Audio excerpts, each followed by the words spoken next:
할렐루야. 함께 하신 여러분들을 주님의 이름으로 축복합니다. 요즘 우리나라에도요, 가끔 도로상에서 싱크홀이라는 큰 구멍이 생겨서 여러 가지 큰 문제가 일어나는 때가 있습니다. 그런데 이 싱크홀하고 비슷한 것 중에 하나가 포트홀이라는 게 있습니다. 이게 뭐냐면은요, 흔히 아스팔트에 이제 보면은 도로에 생기는 작은 구멍들, 틈, 흠 이런 것들을 말하는데요. 일반적으로 아스팔트의 틈에 물이 들어가서 겨울이 되면은 얼지요, 또 녹지요. 그러다 그런 일이 반복적으로 이루어지다 보면은 아스팔트 표면이 깎여 나가고 그러다가 어느 지역에 조금 움푹 들어가는 구멍이 얇은 구멍이 생기는 경우가 있습니다. 근데 이것이 이제 운전을 하시다가 보면은 덜컹거리면서 차가 흔들리게 되거나 또 그로 인해서 사고가 일어나는 그런 일들이 종종 있다라고 합니다. 그러니까 매우 위험한 일이죠. 미국의 어느 도시에서 이러한 포트홀이 너무나 많이 생기는 도로가 있어서 그 지역의 사람들이 이제 나라의 정부에 항의를 해가지고 전문가가 와서 그 땅을 좀 이렇게 검사를 했습니다. 그리고 그 도로의 구조를 분석했는데 놀라운 사실이 발견되어진 것이죠. 사실 이 포트홀이 생기는 주된 이유가 다른 이유도 많이 있겠지만 차들이 빠르게 많이 달리기 때문에 생겼다라는 것입니다. 그러니까 큰 차들이 무거운 차가 빠르게 속도로 지나가다 보니까 도로에 균열이 조금씩 생기고 또 큰 구멍이 점점 되어갔더라, 이런 이야기가 결과로 나타난 것입니다. 그래서 어떤 일을 행하게 되냐면은 이 도로의 차량의 속도를 제한하기 시작했어요. 그리고 중간에 또 휴식을 취할 수 있는 구간도 만들었습니다. 그랬더니 놀랍게도요, 어떤 일이 벌어지는가 보니까 포트홀이, 그 도로에 많았던 포트홀이 거의 다 사라지게 되었다라는 것입니다. 왜 이런 이야기를 드리느냐 하면은요, 사실 뭐 도로에 이런 구멍이 많이 생겼다, 없어졌다, 이거를 아는 것도 중요한데, 이 이야기가 단지 어떤 일반 도로에 관한 이야기뿐만 아니라 우리의 삶 속에서도 우리의 삶하고도 연관이 있는, 비슷한 점이 있는 그런 모습들이 있다라는 것이죠. 우리가 우리의 마음을 돌아볼 때에 그런 비슷한 일들이 종종 있습니다. 우리가 흔히 번아웃이라는 이야기를 할 때가 있습니다. 어떤 상태죠? 우리의 마음이 너무나 지쳐가지고 아무것도 할 기력이 없는 그러한 상태 아닙니까? 정말로 쉴 틈이 없이 달리다 보니까 마음의 여유가 없어져요. 그래서 마음이 어떠한 상처도 생기고 균열도 생기는 그러한 상태를 말합니다. 그럼 어떻게 하면 좋을까요? 이럴 때는 일단은 속도를 줄이고 쉬셔야 된다는 거예요. 잠시 우리가 다시 건강을 회복할 수 있도록 잠시 멈추는 그러한 모습들이 필요하다는 것입니다. 일단 속도를 줄이고 하던 일을 멈추고 쉬어가는 것만으로도 우리의 마음이 회복될 수 있고 건강을 회복할 수 있다는 것입니다. 이 번아웃이라는 것이요, 우리가 어떠한 약하기 때문에 생기는 것이 아니라 너무 우리의 마음이 많은 것들을 짊어지고 있고 빠르게만 행하다 보니까 우리의 건강에 어떠한 주어지는 마음의 경고 등과 같은 것이 이러한 모습들이라는 것이죠. 혹시 우리 중에 이러한 마음, 우리의 삶 속에서 너무나 열심히 달려와서 우리의 삶 속에 번아웃이 된, 지쳐있는 그러한 분들이 계십니까? 잠시 우리가 하던 일은 좀 내려놓고 쉴 수 있기를 바라고요. 그리고 그냥 쉬는 것이 아니라 주님 안에서 우리가 좀 쉬면서 주님이 주시는 은혜와 능력으로 새 힘을 얻고 회복할 수 있는 그러한 은혜가 있기를 소망합니다. 예. 그래서 우리가 주님 안에서 주시는 그 새 힘을 얻고 기쁨을 회복하여서 정말로 감사한 마음으로, 기쁨의 마음으로 신앙의 삶을 살아갈 수 있는 저와 여러분들이 될 수 있으면 좋겠습니다. 아멘. 자, 이제 오늘 본문의 말씀을 함께 살펴보기 원하는데요. 오늘 우리가 함께 읽은 본문의 말씀은 구약 성경의 대표적인 선지자죠. 엘리야 선지자의 이야기입니다. 여러분, 엘리야 선지자, 아마 이미 우리 설교 시간에도 여러 번 들어보았을 것이고 또 말씀을 통하여 묵상하시면서도 우리가 잘 아는 선지자일 것입니다. 그는 참 위대한 일을 많이 행했던 또 경험했던 그러한 선지자였죠. 어떤 일들을 생각해 볼 수 있을까요? 그는 죽은 사르밧의 과부의 아들을 살리는 일도 했고요. 또 그리시네가에서 까마귀가 먹을 것을 가져다 주는, 물어다 주는 그러한 경험을 하는 그런 놀라운 일도 경험했습니다. 또 오늘 우리가 19장 말씀을 함께 읽었는데 그 앞에 나오는 18장에서만 보더라도요. 갈멜산에서 바알과 아세라를 섬기는 그러한 선지자 850명과 싸워서 승리하는 그런 놀라운 일을 경험했던 그러한 위대한 하나님의 사람이 바로 이 엘리야였습니다. 그래서 이 갈멜산에서의 사건을 보시면은 하늘에서 하나님 앞에 간절히 기도함으로써 하늘에서 불이 내려와 가지고 엘리야가 쌓았던 재물을 태움으로써 하나님만이 참 신이라는 것을 모든 사람들에게 알리고 놀라운 승리를 거두었던 그러한 일을 경험했던 자였던 것이죠. 자, 그럼 여러분 이렇게 놀라운 일을 많이 행한 선지자, 특히 이런 크고 위대한 사건을 경험했던 이 선지자가 그 일 이후에는 어떠한 모습으로 섰을까요? 또 그가 행한 이 갈멜산에서 이 위대한 승리를 거두고 나서 어떤 일들을 우리가 그 다음에 기대해 볼 수 있을까요? 사실 갈멜산에서 이러한 큰 승리, 하나님이 진짜 신이라는 것을 널리 알릴 수 있는 이런 놀라운 사건이 벌어진 뒤라면은 많은 경우라면 이런 일을 기대할 수 있습니다. 온 땅에 이제 하나님만이 진짜 신이라는 것을 공포하게 되고요. 바알을 섬기던 자들이 다 그 우상을 버리고 하나님만 섬기게 되었더라. 이러한 상황을 우리가 기대해 볼 수 있지 않습니까?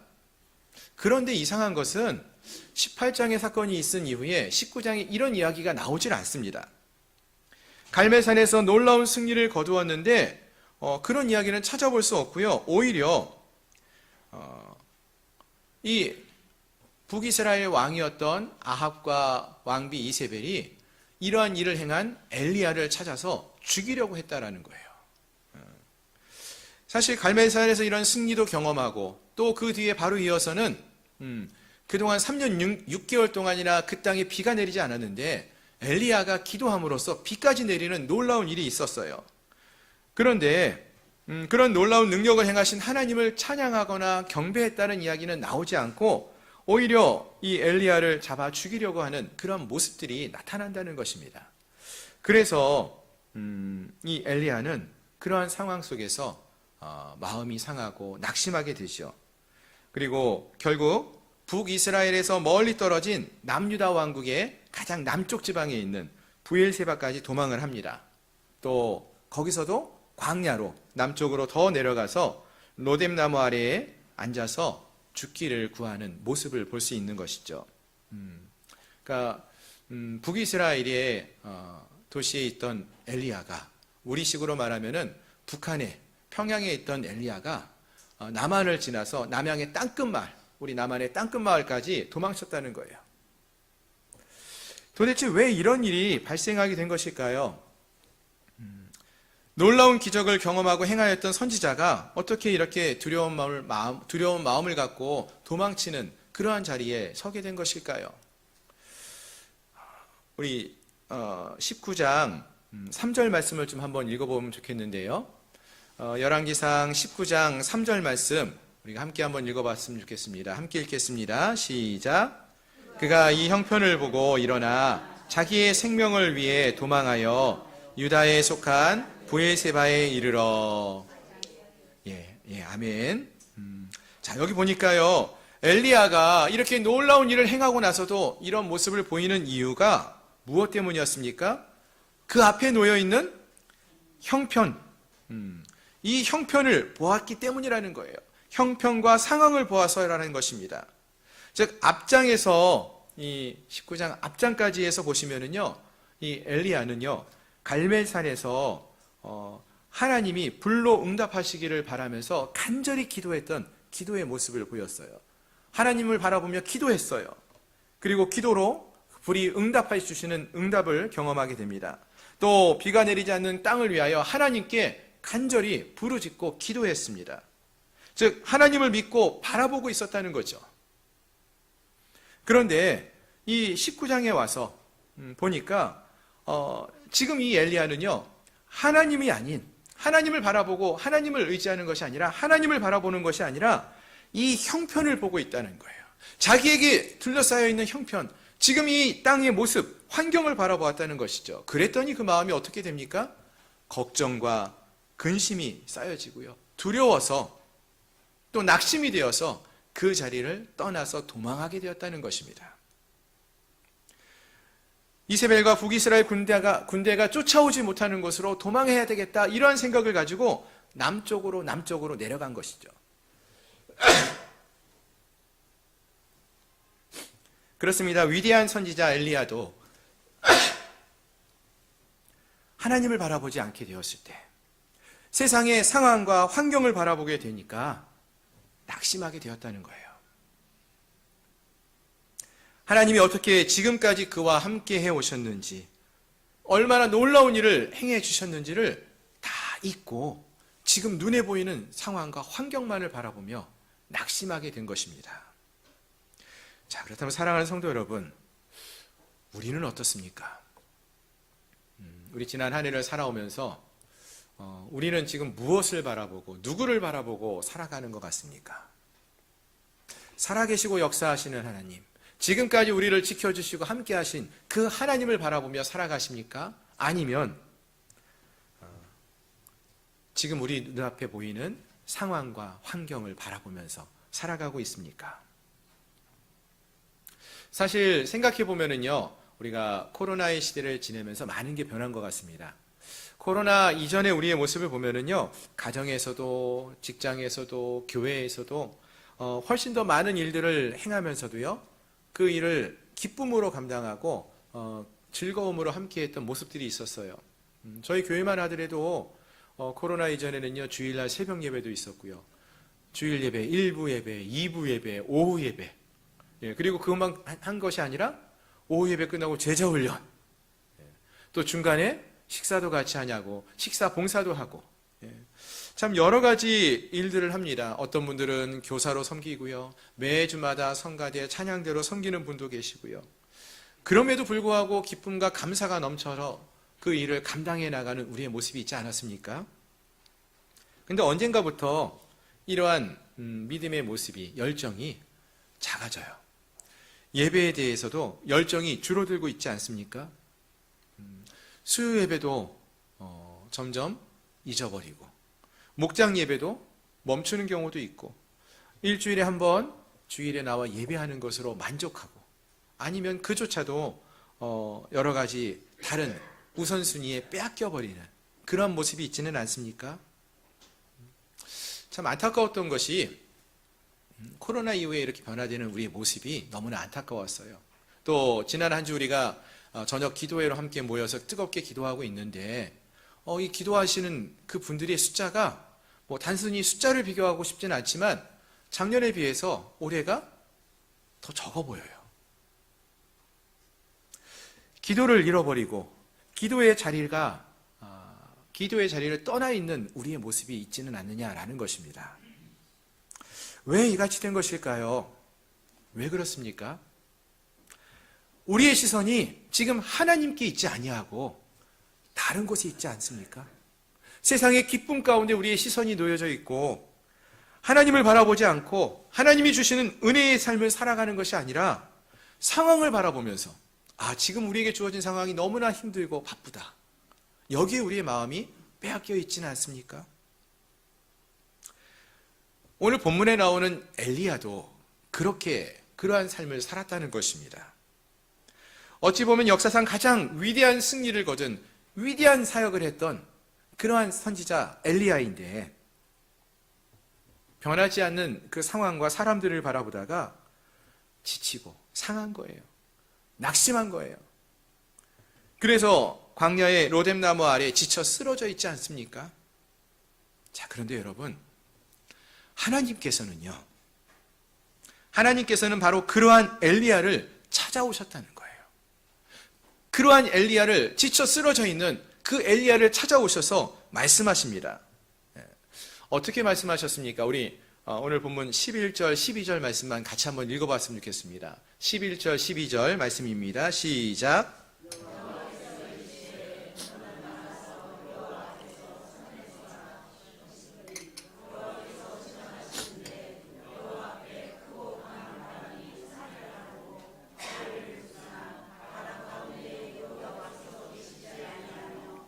바람 후에 지진이 있으나 지진 가운데에도 여호와께서 계시지 아니하며 또 지진 후에 불이 있으나 불 가운데에도 여호와께서 계시지 아니하더니 불 후에 세미한 소리가 있는지라. 아멘. 예. 자, 그렇습니다. 하나님이 지쳐있는 엘리야를 찾아오셔서 만나주십니다. 그리고 그에게 말씀하셔요. 근데 언제, 정확하게 언제 이 하나님께서 엘리야를 만나주시느냐, 어디서 함께하고 계시는가 보니까 큰 바람이 일어서 또 지진이 생겨서 또 불과 같이 크고 놀라운 그런 현상들이 있을 때에 거기에 하나님이 나타나고 있는 것이 아니라 세미한 음성으로 이 엘리야를 만나주시고 또 함께하고 계시다라는 것입니다. 아멘. 여러분, 여기에 나오는 이 세 가지 자연현상이 있습니다. 바람, 지진, 불. 이거는요, 단지 바람이 막 세게 부는 것, 또 지진이 일어났다, 불이 나타났다, 이것만을 의미하는 것이 아니라 구약 성경에서는요, 전통적으로 하나님이 그의 백성 가운데 나타나심을 보여주는 현상이에요. 예를 들어볼까요? 광야에서 하나님이 이스라엘 백성들 가운데서 이스라엘 백성들과 함께 하실 때 구름 기둥과 불 기둥으로 함께 하시며 인도하셨죠. 불 기둥 가운데 나타나셨어요. 바로 앞장인 갈멜산에서도요, 엘리야가 기도할 때 불로 하나님이 임하셨다고 하지 않았습니까? 즉, 이러한 바람과 지진과 불이 나타났다는 것은 그 가운데 하나님이 있어야 하는 거예요. 그런데 본문을 보니까 오늘 본문 속에서는 하나님이 거기에는 나타나지 않으셨다라고 했어요. 그리고 대신에 이 모든 것이 지나간 후에 하나님이 세미한 음성 가운데, 세미한 음성으로 나타나시고 있다라는 것입니다. 그렇습니다. 물론 하나님은요, 다른 말씀 속에 나오는 것처럼 큰 이적 속에서 놀라운 일을 행하며 나타나시기도 하십니다. 하지만 또한 하나님은 세미한 음성 가운데 나타나서 말씀하시고 일하시기도 하신다라는 것입니다. 아멘. 근데 우리는 어떠한가 하면은요, 우리는 기왕에 하나님이 나타나시면은 세미한 음성 가운데서 나타나시는 그 모습에는 그렇게 관심이 좀 적고요, 많지 않고요. 대신에 기왕이면은 강한 바람, 아니면 막 온 땅이 흔들릴 만한 그런 지진과 같은 놀라운 사건, 아니면 불과 같이 놀라운 기적의 역사, 그런 것을 보면서 거기에서 역사하시는 하나님을 만나고 싶어 한다는 것입니다. 지친 영혼을 찾아가서 만나주시고 조용히 세미하게 말씀하시는 그 주님도 만날 수 있는데, 그거보다는 놀라운 기적을 보기 원한다는 것이죠. 하지만 본문에서 말씀하고 있는 것은 우리 하나님은요, 그렇게 놀라운 사건을 통해서도 역사하시지만 사실은 우리의 매일의 삶 속에서, 작은 일상의 삶 속에서 우리에게 말씀하여 주시고 우리의 삶을 이끌어 주시고 돌보아 주시고 은혜와 사랑으로 베풀어 주신다는 것입니다. 지친 영혼을 찾아와 주시고 그를 만나 주시고 조용히 세미하게 말씀하여 주시는 그러한 하나님이시기도 하다라는 거예요. 아멘. 그렇습니다. 하나님은 오늘 우리에게 가끔은 또 큰 질병이 걸렸을 때 그것을 고쳐주시는 하나님으로, 큰 기적의 역사를 행하심으로 나타나기도 하지만, 매일의 삶 속에서 우리가 말씀을 묵상할 때마다, 우리가 기도할 때마다 우리에게 말씀해 주시고 우리 옆에서 우리와 함께 하시는 하나님으로, 우리를 위로해 주시는 위로의 하나님으로 만나 주시기도 하는 하나님이십니다. 그런 하나님을 여러분 만나고 계십니까?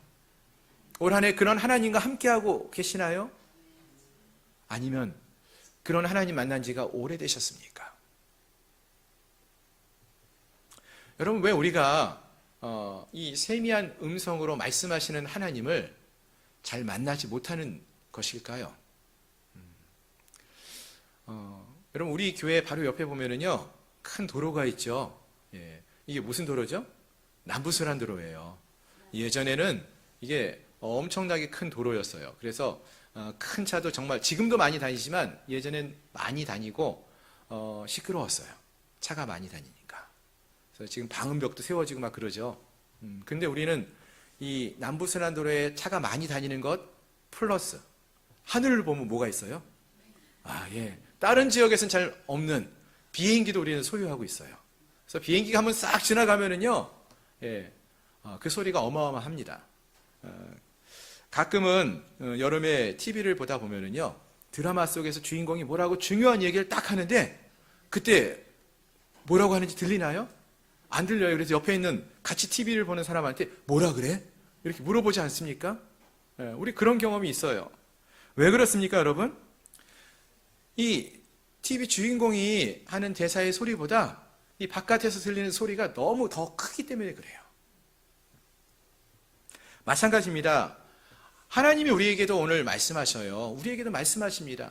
그런데 그 하나님의 음성보다 더 크게 들리는 것이 우리에게 있으면은 하나님의 음성을 듣는 게 어렵다는 거예요. 세상에 여러 가지 이야기가 너무 많이 우리에게 들려주고 있어요. 그럼 하나님이 말씀하시는 게 잘 안 들려요. 어떤 이야기에 우리가 마음이 빼앗겨 있으면은요, 하나님이 우리에게 말씀하시는 거에 집중할 수 없다라는 것입니다. 또 우리가 너무나 분주하면은요, 해야 할 일이 너무나 많으면은 마음이 나뉘고요, 몸이 지치게 됩니다. 그러면은 하나님을 바라보기보다, 하나님의 음성을 듣기보다 지금 눈앞에 있는 그 문제들을 해결해 나가야 할 그 산적한 문제들을 보면서 바쁘게 하나님께 우리의 귀를 열어 듣지 않고 나아갈 때가 많다는 것입니다. 하나님이 무엇이라고 말씀하시는지 들리지도 않고 말씀에 귀를 기울이지도 않고 대신 산적해 있는 문제들을 보면서 걱정과 근심 가운데 그 문제들 가운데 지쳐 쓰러지는 우리의 모습이 있다라는 것이죠. 그렇습니다. 이와 같이 상황과 환경을 바라보면 넘어져요. 엘리야조차 그러지 않았습니까? 엘리야가 그의 눈앞에 보이는 상황을 보았을 때 이 상황으로 인하여서 그가 이 형편을 보고 멀리 도망치는, 두려움 가운데 도망치는 그러한 모습을 보이지 않았습니까? 자, 그럼 여러분 어떻게 해야 될까요? 우리는 어떻게 하면 좋겠습니까? 다시 하나님을 바라보아야 해요. 어떻게 하나님을 바라볼 수 있을까요? 먼저는 하나님 앞에 우리가 조용히 머물 수 있어야 합니다. 하나님이 세미하게 우리에게 말씀하시는데 세미한 음성을 듣기 위해서는 시끄러운 모든 것들을 닫아놓고 조용한 곳에 하나님과 우리가 1대1로 만날 수 있는 그러한 자리에, 그 기도의 자리에, 말씀을 묵상하는 그 자리에 우리가 설 수 있어야 한다는 것입니다. 그리고 바쁜 모든 것들을 잠시 내려놓고 하나님께만 우리가 집중할 수 있어야 한다는 것입니다. 오늘 이 자리에 함께한 우리 모두가 이 한 주간은 다른 바쁜 일정을 좀 내려놓으시고 하나님 앞에 집중할 수 있는 그러한 은혜가 있기를 소망합니다. 세미하게 말씀하시는 그 하나님의 음성을 들을 준비를 우리가 하며 나아갈 수 있기를 바랍니다. 분명 우리에게 말씀하셔요. 말씀하시는 하나님의 음성을 들을 수 있도록 우리가 조용한 곳에 하나님과 함께하는, 하나님 말씀에 귀를 기울이며 나갈 수 있는 저희 모두가 될 수 있기를 소망합니다. 아멘. 자, 그리고 또 이 말씀을 보시면은요, 우리 하나님께서는 세미한 가운데 말씀하시는 분이라고 했습니다.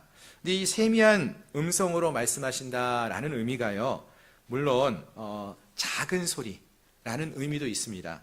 이 원어의 의미를 보시면은 그 의미가 아주 가늘고 섬세한 소리, 작은 소리, 또한 부드럽고 조용한 속삭임이라는 것입니다. 다시 말해서 세미하다라는 것은 소리가 작다라는 의미도 있지만, 그래서 우리가 잘 귀 기울여 들어야 하는 것이기도 하지만, 또 우리의 마음을 아주 미세한 부분까지, 작은 부분까지 그 상처난 마음을 만져주시고 세밀하게 다루어 주시는 하나님의 음성이다라는 의미도 있습니다. 무슨 의미인가 하면은요, 앞에서 우리가 이 엘리야 이야기를 살펴보실 때에 엘리야가 하나님의 산 호렙산에 이제 이르러서 하나님을 만나게 됩니다. 그때 엘리야가 뭐라고 말을 하는가 하면은 10절에서 이스라엘 자손이 주의 언약을 버리고 주의 제단을 헐며 칼로 주의 선지자들을 죽여서 오직 나만 남았습니다.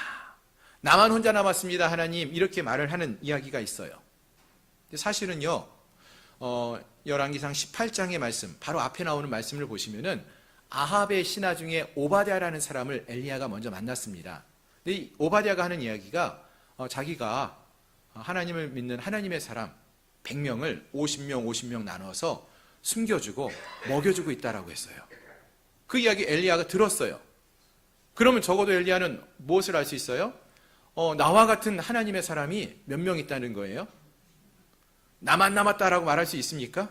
아니요. 최소한 100명 넘게 있다라는 건 아는 거예요. 그럼에도 불구하고 지금 엘리야는 이렇게 말을 합니다. 나만 남았습니다. 이렇게 얘기하고 있어요. 그 사실을 잊을 만큼 너무나 힘들고 하나님의 음성을 듣지 못할 그러한 상황에 그렇게 외롭고 지쳐있다라는 것을 말해주는 것이죠. 그러자 하나님께서 그러한 엘리야를 만나시면서 세미한 음성으로 말씀하신다고 했어요. 어떻게 세미하게 말씀하셨을까요? 물론 조그만 소리, 작은 소리로 말씀하시는 것도 맞아요. 하지만 또 이렇게 말씀하십니다. 오늘 본문에 이제 19장 18절 말씀을 보시면은 이런 말씀이 있었죠. 그러나 내가 이스라엘 가운데 7,000명을 남기리니 다 바알에게 무릎을 꿇지 아니하고 다 바알에게 입맞추지 아니한 자니라. 아멘. 예. 바알에게 무릎을 꿇지 않은 자가 몇 명 있다고 말합니까? 엘리야 혼자 있다라고 말하지 않는다는 거예요. 너 혼자라고 생각하지 말라는 거예요. 오바댜가 얘기했던 100명이 있다라고 했는데 그거를 넘어선 7,000명이 있다라고 말씀하신다는 거예요. 그렇습니다. 우리 하나님은요, 이와 같이 세미하게 말씀하시는 분이에요. 두려움 가운데 있는 나 혼자라고 생각하는 자에게 너 혼자가 아니라고 말씀하십니다. 그 마음을 위로하시고 그에게 말씀해 주셔요. 너 혼자가 아니다. 너와 함께하는 자가 이렇게 많이 있다. 힘을 내라고, 그러니 힘을 내라고 말씀하신다는 것입니다.